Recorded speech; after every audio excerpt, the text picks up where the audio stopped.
Let's talk about how to improve reading comprehension for the SAT. A lot of students think you can't actually improve your reading comprehension score on the SAT the way you can math, where you learn new formulas and new concepts, but you actually can.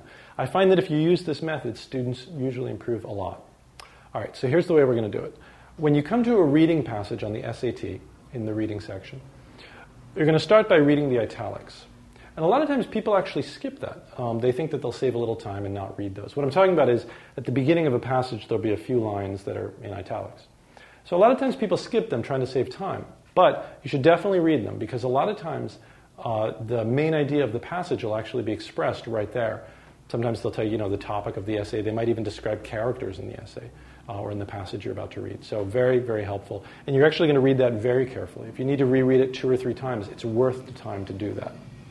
Then you're going to go to the passage. Now, when you read the passage, you're actually just going to read it for main idea and tone. Main idea is like, what's it about? You may already kind of know.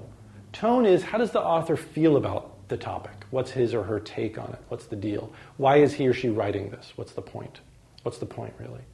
So you're going to read it just for that. And this is the great part. When you come to a particular sentence that's hard to read, you feel like you need to reread it, you didn't get it, maybe you spaced out thinking about lunch for a minute or something like that. That's okay. You're actually just going to move on. It's hard to do. It's hard to have the discipline to do it, but you're just going to keep going. Now, you might not do this, by the way, if you're reading your history text for a quiz. You might need to reread it and get the details for the quiz. But the SAT is a little different. We're going to do it this way. So you're just going to read for main idea and tone. You're not going to reread hard lines. You're not going to reread if you spaced out for a line or two. Okay, when you've finished reading it, the passage, pause for a minute and just answer the question. What was it about? And what was the author's take on it? What's his deal? Or what's her point?